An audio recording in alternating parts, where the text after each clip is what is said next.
I got an emailed a couple questions in 2.6, so we will look at those first.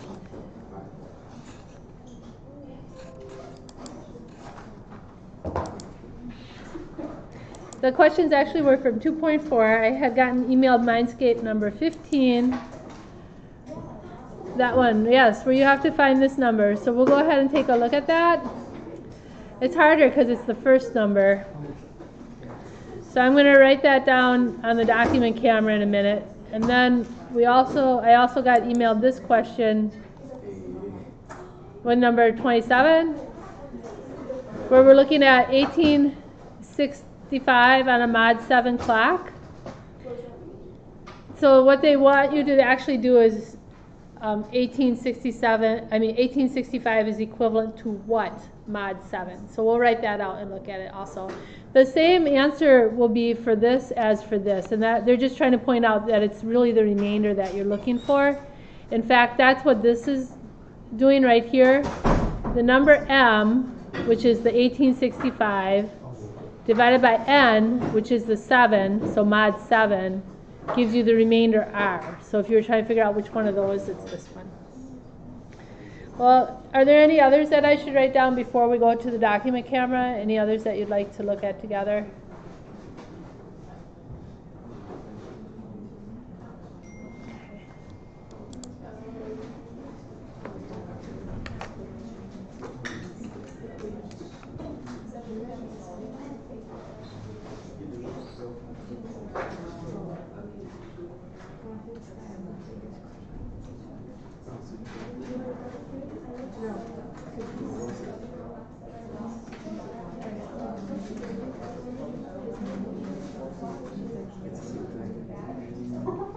So here's the UPC code I have.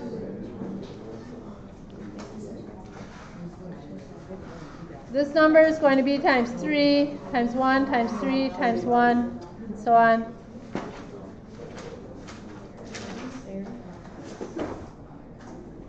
The check digit, you don't have to show the times 1 because you just add the check digit on. Same thing though. So we're going to have something here that we want to add.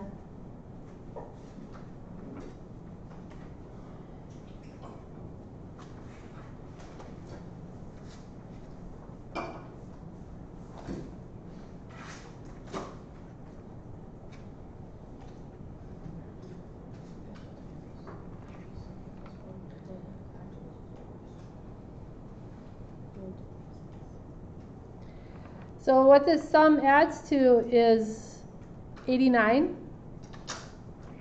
And I need to get something that ends in a 0 so that my answer comes out to 0 when I take mod 10. So I want something that ends in a 0, but I can't just put a 1 here because I have to multiply something by 3 and then add it. So if I had a 1, that wouldn't come from multiplying by 3. So not 1. 11 would work. 89 plus 11 is 100. Is it 100 even? Yeah, 100. So that is 0 mod 10. But I can't get 11 from multiplying something by 3 either. So I discard the 11. So I'm just going to try 21 now. 89 plus 21, that's 110, which is good. That's 0 mod 10. Also, 21 is a multiple of 3. So if I have a 7 up here, then I can get the 21 that I need to add to the 89 to get a number ending in 0. So the answer for this problem is 7. 7 is the number that goes in the box there, because then I can take the 7 times 3 and get 21. And 21, when I add to what I already have, will give me a multiple of 10. So that's how that's working. You have to think backwards a little bit. Any questions on that one?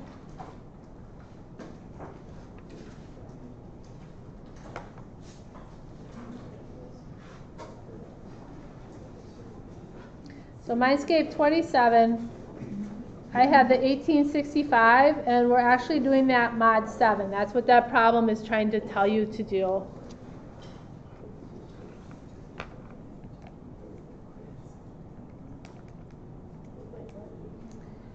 So it's oddly phrased, that number 27, but what they're trying to have you do is do mod, in my case, mod 7. They have a 7-hour clock. Wait, just ask it. Mine says 1849. So you're all going to have different numbers. Oh. Yeah, so yours will be a little different. Is yours mod 7 also, though? Yeah. Okay, so you could do the similar process with your number. And when I take 1865 divided by 7, I get 266 point something. So I'm going to do 266 times 7, and that will let me take away multiples of 7. Take 266 multiples of 7 away, and the remainder is 3. So 3 is the number that I need, and that goes in the first 2 boxes. So whatever your number is, that will go in the first 2 boxes. Anybody have any questions? For number, the 2.4, 20, mine's get 20. The mod 10 number, I thought I got it from the check, but it's wrong.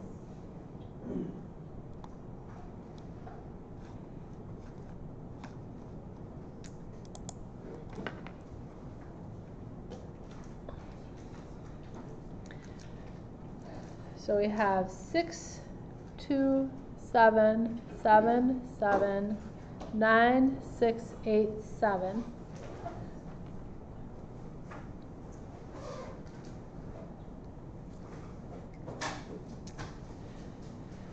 Was that 729 that we multiplied by, or I can't remember, I didn't write.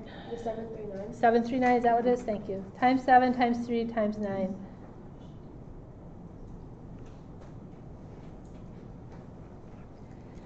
Okay, so I'm going to go ahead and work mine out here on the document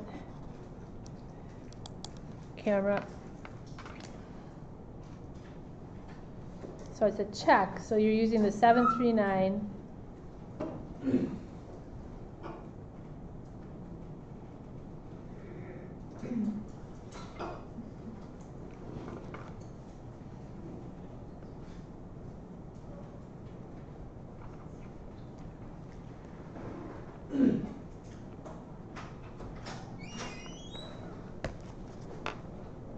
I'll add all those numbers up.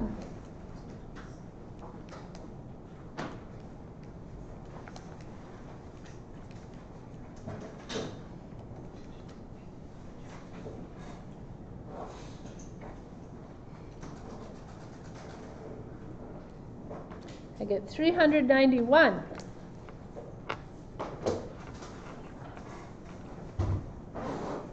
I'm just double checking my arithmetic before I do that, before I go back to this screen here. So 391 is equivalent to 1 mod 10. Okay, so if I divide by 10, I get 39.1.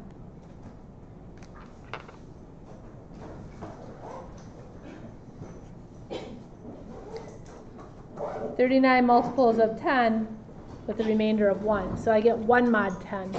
So I think that's what the question was asking. What is it mod 10? So I'm going to put 1 mod 10.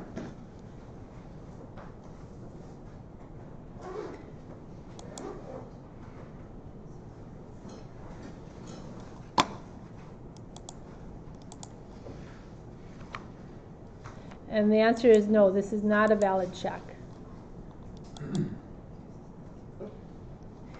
Okay, so change over to mod 10.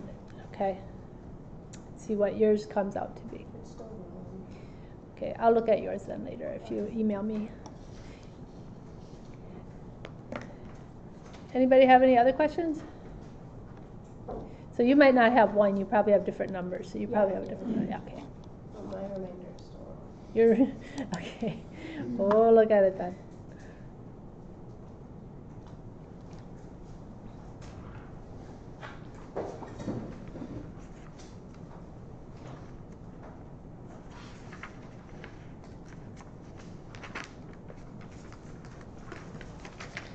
Let's continue on in section 2.6.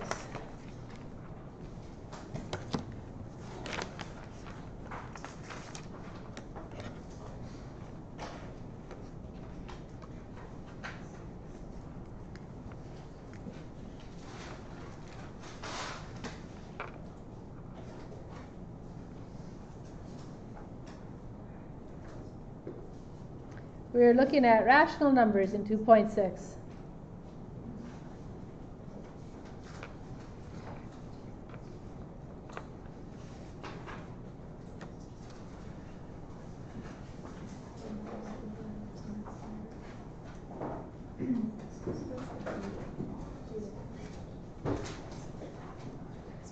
So rational numbers will be numbers that can be written as a fraction.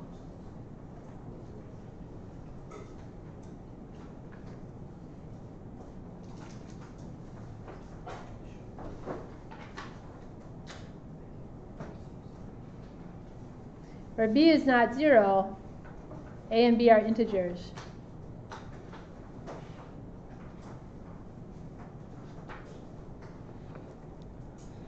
So we wrote that down last class. And we were reviewing a little bit of algebra. There's one more thing I wanted to review today because we use it right away and I didn't think you'd seen it before and I didn't want you to forget.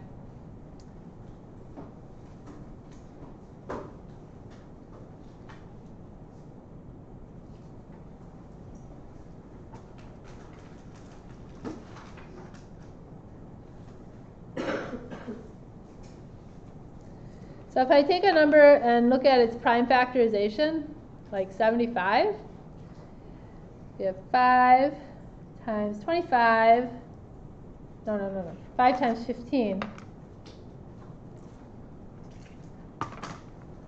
15 is 3 times 5, so 75 is 3 times 5 times 5.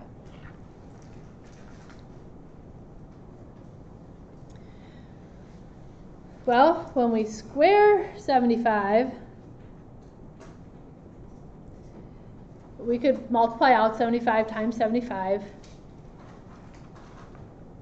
But we could just find its prime factorization without multiplying out the 75 times 75, right?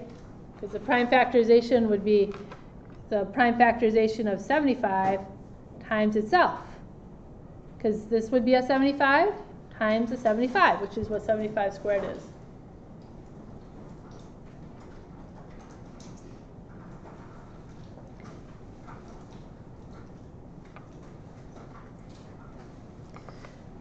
Similarly, if you take 136 and you look at that prime factorization, 136 is divisible by 2 because it's even. 2 times, what would that be, 68? 68 is even, so I'll divide by 2 again. 2 times 34. 34 is even, so 2 times 17.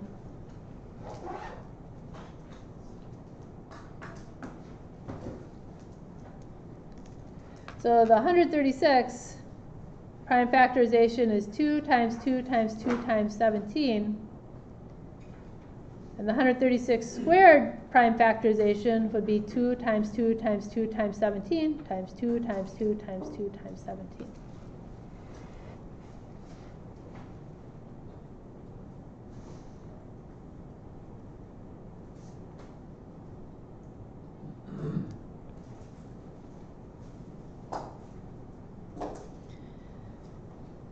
So there were 3 prime factors here for the prime factorization of 75. 75 squared has twice as many prime factors.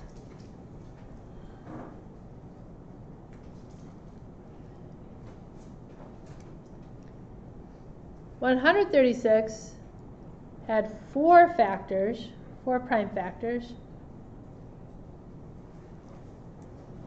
And 136 squared has 8 prime factors. So if I give you a number, say x, and it has 5 prime factors, how many prime factors would x squared have? How many? 10. Perfect.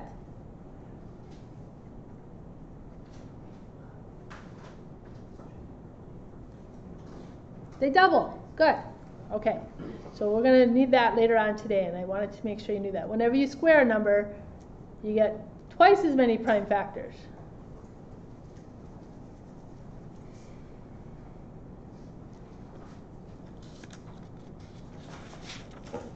The other thing we wanted to notice about the rational numbers is that they are dense.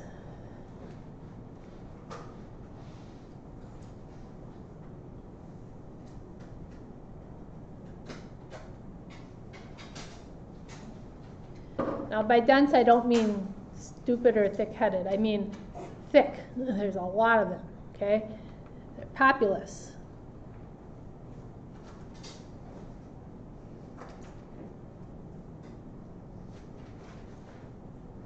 For example, let's find a rational number between 2/5 and 3/5.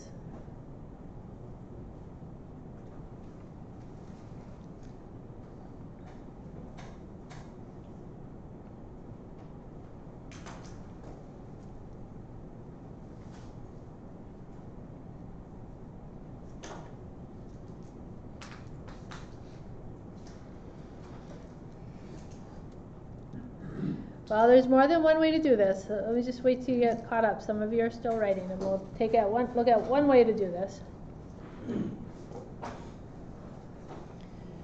So one way to find a rational number between 2/5 and 3/5 is to take and rewrite the fractions with a denominator twice as large.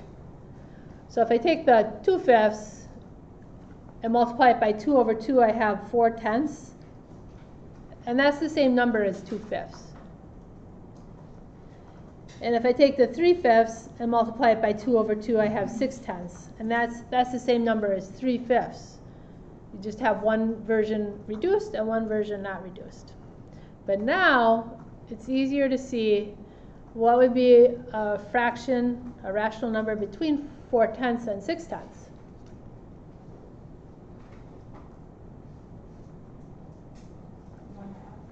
1/2. Yep. And I'm going to write it in tenths because I have the tenths going here. So 5/10.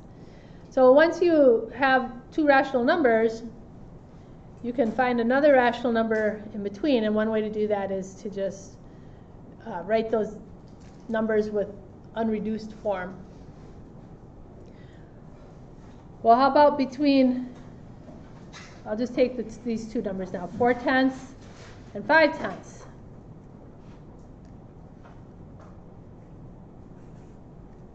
Okay, so 5/10 was between 2/5 and 3/5. Now I'm going to look between 4/10 and 5/10, and I'll use the same process.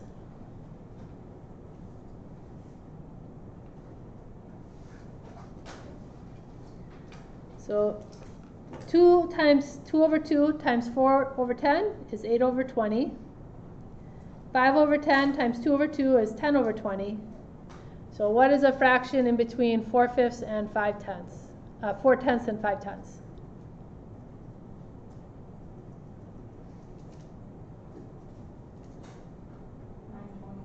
9/20. Yep, good.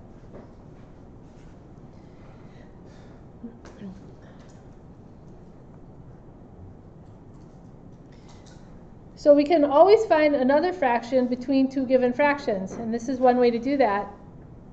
Notice the 9/20 then ended up between the 2/5 and the 3/5 also. Okay, so if you put these in order, you'd have the 2/5, and then the, let's see, 2/5, this is still 2/5 right here. So then the 9/20, and then the 1/2, or the 5/10, which is the same as 1/2. Can you please move it up a little bit? Thank you. The 2/5, the 9/20, the 1/2, which was the 5/10, and the 3/5, if we put those in order.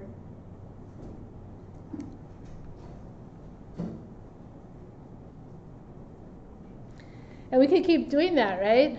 So that tells us how many how many rational numbers are there between 2/5 and 3/5?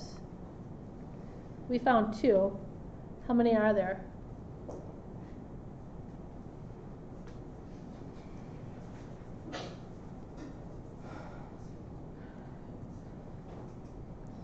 Could I have done this process again?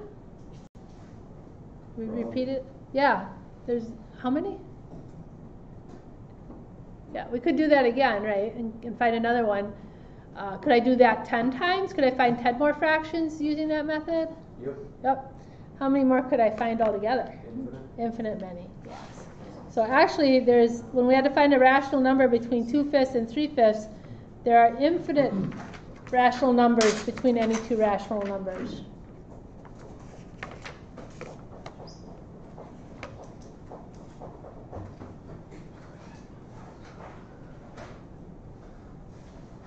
We use the sideways 8 to show infinite. There are infinite rational numbers between any two rational numbers.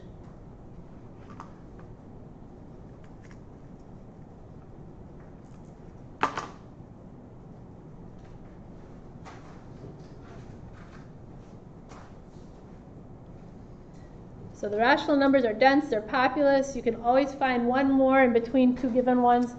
Because of that, the Pythagoreans, I didn't really talk about the Pythagoreans in here. The Pythagoreans are the followers of Pythagoras, and he had what you would call a cult following. He had disciples who followed him and fervently believed what he said. They had some kind of weird ceremonies that they did. So the Pythagoreans posed, how can we prove that all numbers are rational? Because they're so dense, right? They're always another rational number. So they proposed that you could write every number as a rational number. And we will follow through with the proof that they did.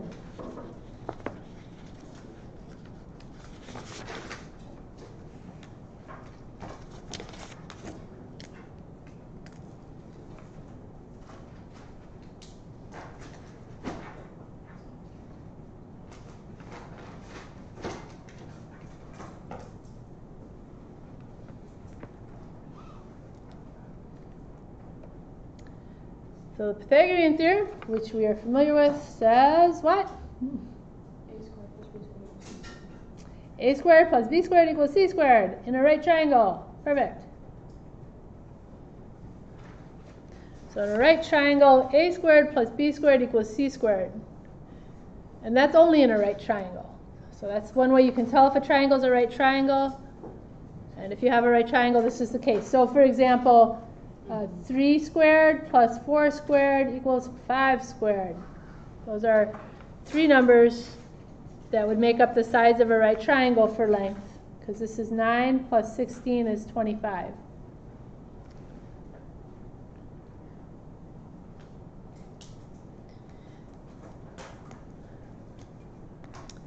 Well, Pythagoras' followers were very familiar with this theorem, and so they looked at the right triangles whose legs are 1 and 1.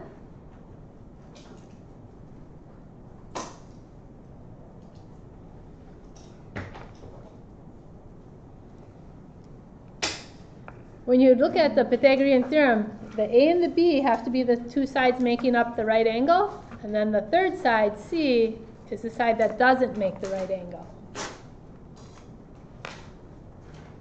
So into the A squared plus B squared equals C squared, we put the simplest right triangle, the one whose legs are 1 and 1.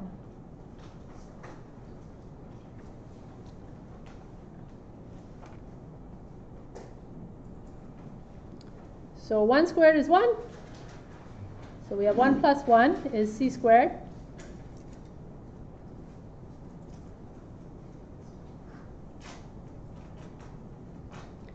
One plus 1 is 2, so 2 is C squared. And remember, whatever you do to one side of the equation, you can do to the other. So we're going to take this equation and take the square root of both sides.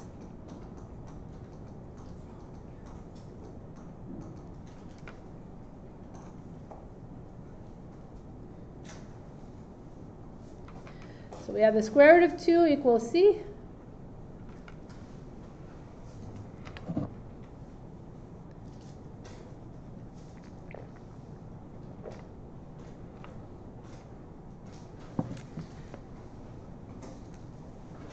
The square root of c squared is c because c times c is c squared. So the Pythagoreans came across this number that must be the hypotenuse of the right triangle with legs 1 and 1. And so their next step was to find the rational number expressing square root of 2 as a rational number.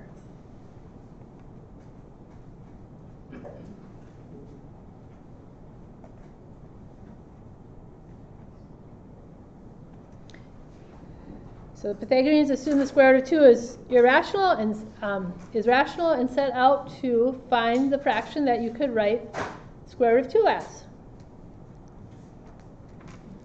So first we would say that the square root of 2 equals a over b, where b is not 0 and a and b are integers. Because that's what it means to be a rational number. So that's what the Pythagoreans did. They said, okay, there's a fraction, a over b, where b is not 0 and a and b are integers, and we're going to find it to express the square root of 2.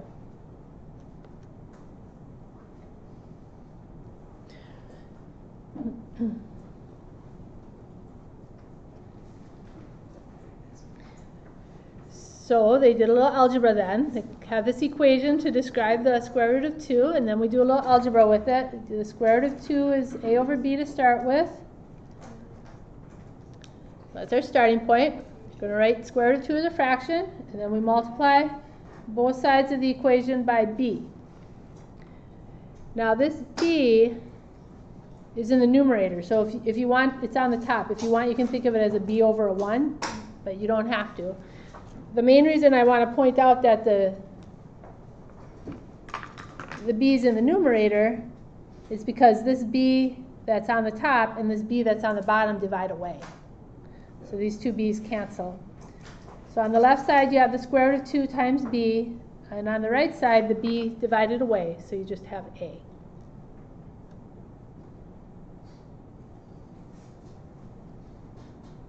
Make sure your b did not slide under the square root symbol.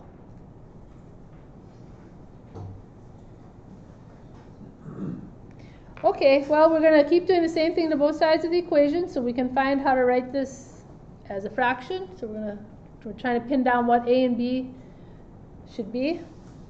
We take the square root of 2 times b and square it, and we square the other side of the equation also. Now when you do this, you have the square root of 2 times the square root of 2, so that's a 2. And the b times the b, and that's a b squared. So we do a little algebra. We multiplied both sides of this equation by b, and now we squared both sides of the equation. And here's where one of the followers of Pythagoras became very disturbed, very freaked out. This is not happening. This can't be. They're very fervent in their beliefs, so this was very disturbing for them. This is not true. Why is this line incorrect? What is wrong with this line? Because a squared and b squared have to equal c squared. It's like in each other. Why can't they equal each other? What is wrong with this? Variables have to be the same side of the equation, or equal, right? It has to do with the number of factors we are looking at. Where did that page go?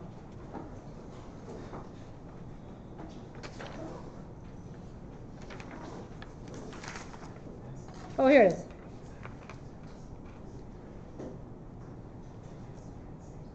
Do you notice that here with 75 we had an odd number of factors, but then with 75 squared there was an even number of factors. Here 136 did have an even number of factors, and so did 136 squared.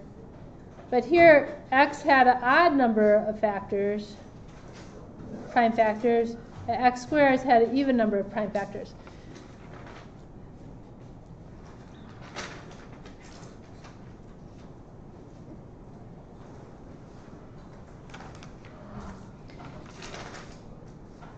So a squared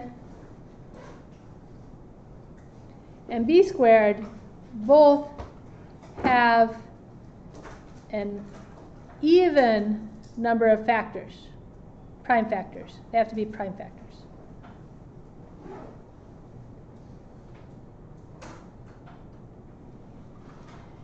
A squared and b squared both have an even number of prime factors. Did you get that from what we were doing on that last page? Because we're always doubling. Well, however many factors x has, x squared has double as many. So that's an even number.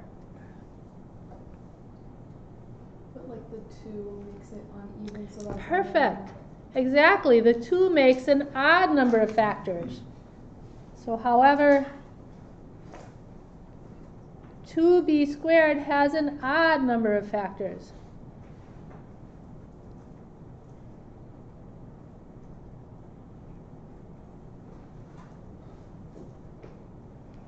Two b squared has an odd number of factors. So the 2b squared has an odd number of prime factors. We've got to include prime in there. Okay. 2b squared has an odd number of prime factors.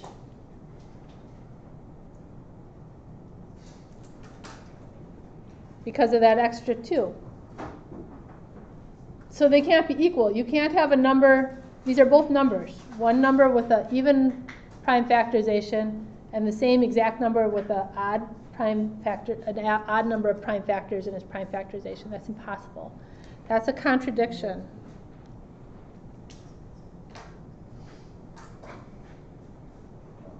Two b squared cannot equal a squared. A contradiction.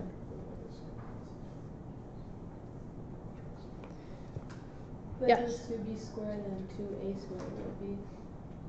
Pardon? So if it was like 2b squared is equal to 2a squared, then it would be true, it would be even? If there was a 2a squared over here also, or Yeah. even a 3a squared, the contradiction would not be there. Even a 3a squared? Wow, Yep. 3a. Because we're just counting how many factors there are, and 3 is still just one factor. Oh, okay, I see what you're saying. So let's check what is wrong with our proof. We squared both sides of an equation, so that kept the equation true. We did the same thing to both sides of the equation here, so that kept the equation true. We have our definition for what the square root of 2 means to be rational. So our error is right here. The square root of 2 is not rational.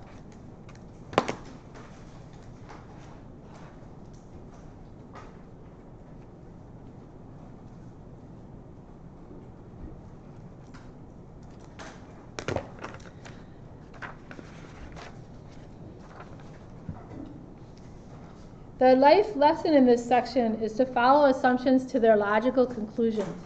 Ideas have consequences, and when you follow this idea that the square root of 2 is rational to its conclusion, you find that you have a big contradiction. Now this is actually such a big contradiction that Pythagorean's followers had really big problems with this. This is from your text. The Pythagoreans reacted strongly to the disturbing discovery of irrational lengths, numbers that weren't rational, and they kept the idea secret. It is said that when one of their members was caught revealing the secret, he was taken on a boat ride and thrown overboard. Think we're joking? Proclus, around the 5th century CE, gave this brief account. It is well known that the man who first made public the theory of irrationals perished in a shipwreck in order that the inexpressible and unimaginable should ever remain veiled. And so the guilty man who fortuitously touched on and revealed this aspect of living things was taken to the place where he began, and there is forever beaten by the waves. Well, yes, these were fervent people. Well, we are going to have you prove that numbers are irrational. So let's go ahead and try another one of these. And it's very similar to what we just did, but you're going to need to be able to prove that a number is irrational for the quiz. And so here we'll practice that today. So on your quiz, your problem will say something like, prove the square root of something, we'll try 3 here, is irrational.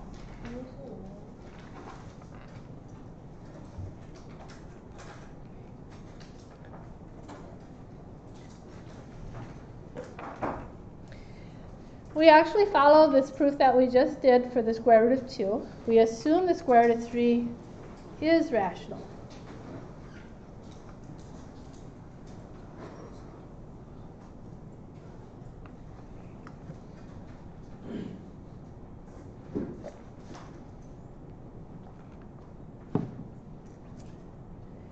Then the square root of 3,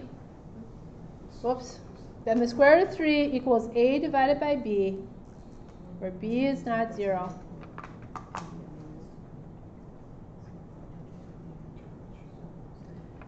Then the square root of 3 equals a divided by b, where b is not 0, and a and b are integers.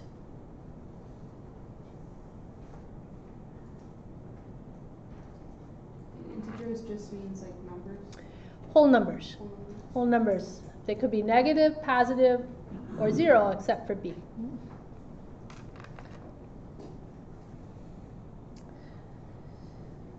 So then we do the little bit of algebra we did on the last page. So does anyone remember the first algebra we did on that page? Yeah, good. Multiply both sides of the equation by b.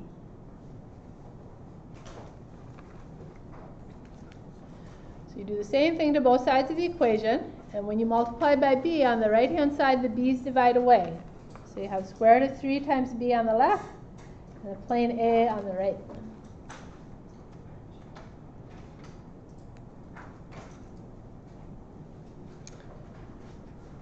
Does anyone remember what we did after that? Square it. Good, square it. So square root of 3 times b squared, and a squared. Do the same thing to both sides of the equation. So the square root of 3 times the square root of 3 is exactly equal to 3, and b times b is b squared.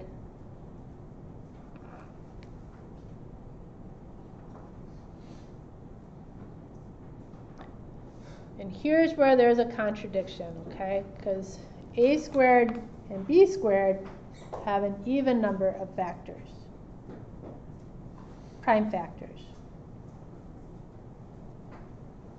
How there's a 3 in front of the b and not the... Yes, that's right.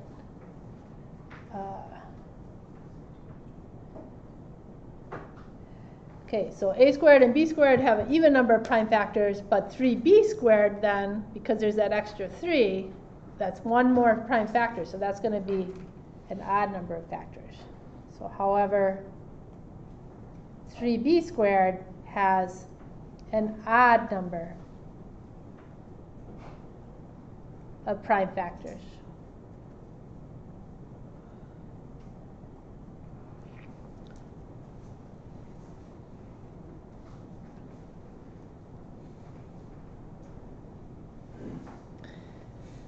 So a squared cannot equal 3b squared.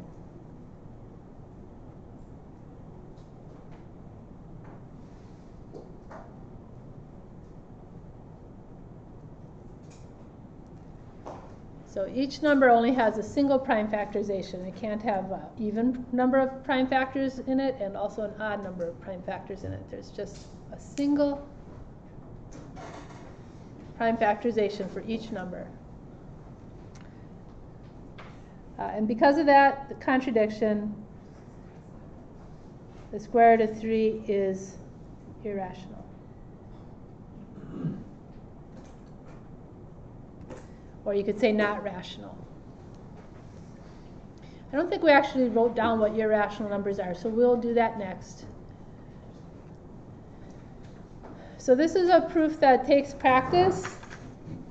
Proofs that take practice are more higher point value on your quiz, and so I do encourage you to practice. It's very difficult to get a C if you do not know how to do these problems that I say practice. But then if it was like 3b squared is equal to 5a squared, that would be true because That wouldn't necessarily be true, but it wouldn't be a contradiction from based on the number of factors. okay, so it wouldn't be. Yeah. This proof works for any number, any square root where there's only a single, where the radicand is prime, like 3, 7, 11, 13. Okay, and that's what I would give you. I wouldn't give you a harder proof. In the first class, we practiced this again. Does anybody want to practice this again? Or practice with another root? Just nod or raise your hand if you want to do another one of these. Okay, we'll do another one. Before we do that, let's write down the definition so you have it in your notes of irrational numbers.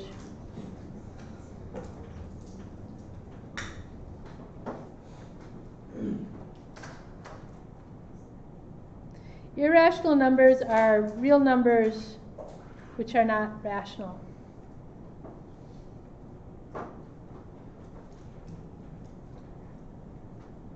So then would we have to just define what rational is? So we did define what rational is earlier. So in other words, they cannot be written as fractions of integers. Okay. Real numbers which are not rational. Well, we didn't say what real numbers are. Every time I give you a definition, there's something in there that needs to be defined. Real numbers are all of the numbers on the number line. Does that include like 1.5, 1.7?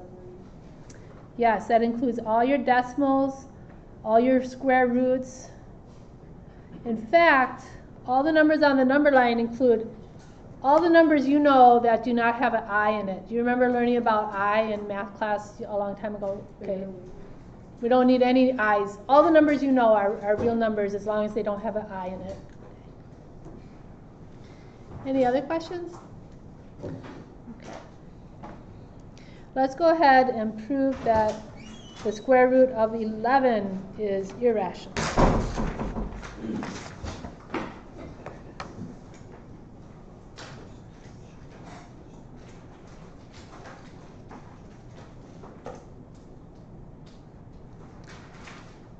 So if you happen to put one of these proofs on your 3x5 card and you put a number in there, like 3 or 11 or 2, remember to use the number that's actually on your quiz when you do the actual proof. Okay.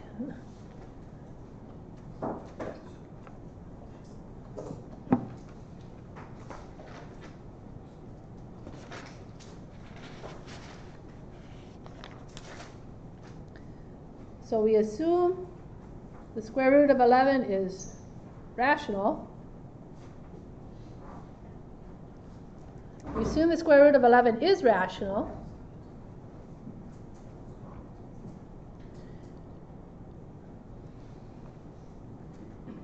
Then the square root of 11 equals the fraction a over b, where b is not 0, and a and b are integers. Because that's what it means to be rational.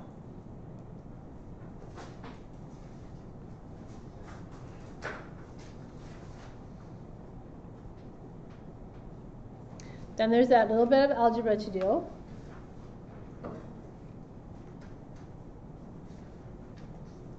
You take that little equation and multiply both sides of it by b over b. Not by b over b. We multiply both sides of it by just plain b. The left side then is square root of 11 times b, and the right side is a, because the b's cancel.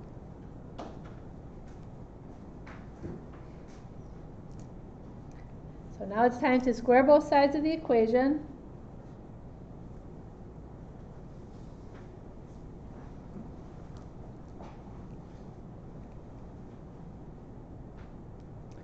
So the square root of 11b squared, you get the square root of 11 times square root of 11 is 11.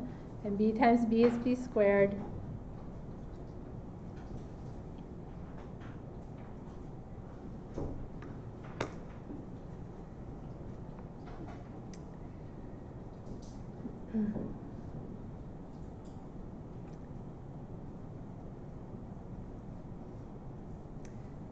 How did we say it last time? A squared and b squared have an even number of prime factors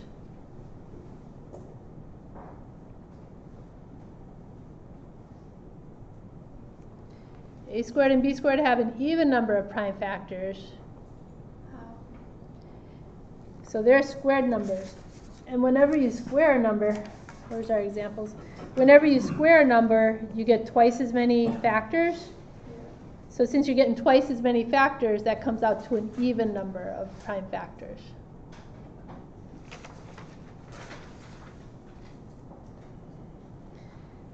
However, 11 b squared has an odd number of prime factors.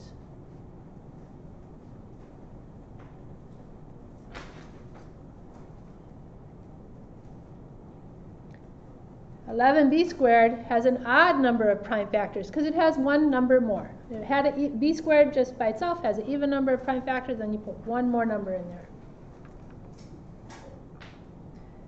So a squared cannot equal 11b squared. A contradiction.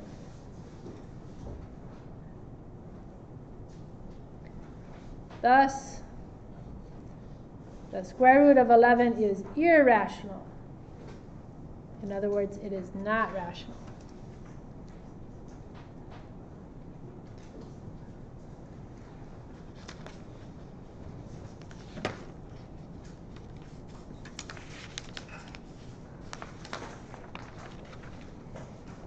So that is something to practice, and I imagine if you go to the study group that they'll be practicing that there, and you're also welcome to practice with me. Now we're going to start the next section and spend a few minutes there because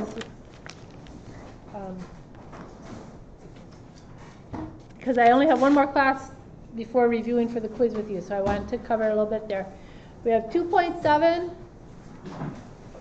Section 2.7 is on the real numbers, and we start with a question.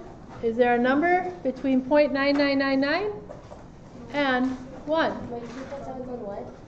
2.7 is on the real numbers.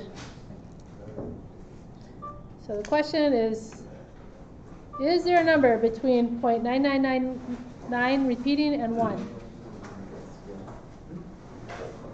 So I'd like you to think about that. So, I'm going to guess what. Okay, so you write your guess down then, and then we will be coming back to that question, okay?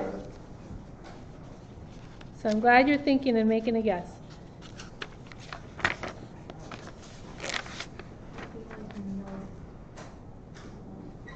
So the real numbers, I said, are all the numbers on the number line. Yeah, like are you saying any number or all, like is there a real number? Any number on the number line. All the numbers on the number line. Make up the real numbers. So usually on your number line, you just think of the integers, because that's what you put when you write the number line down. That's because the real numbers are ordered, and by placing them on the number line like this, we can order them.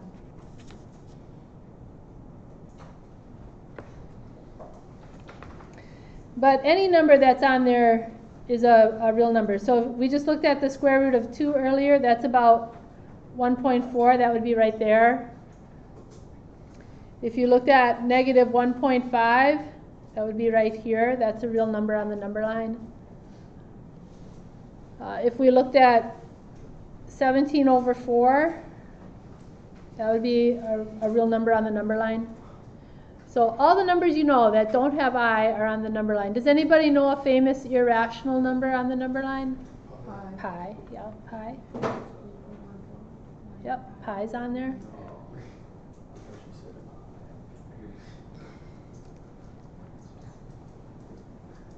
pi do you memorize?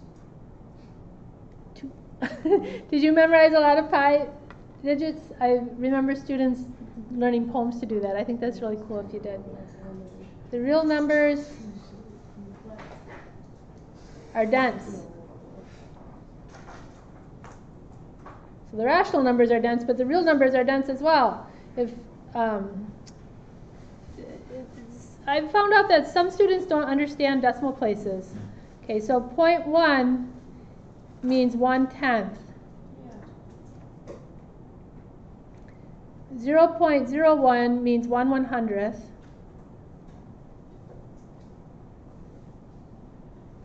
Can you make the paper? Thank you. 0.001 means 1/1000th.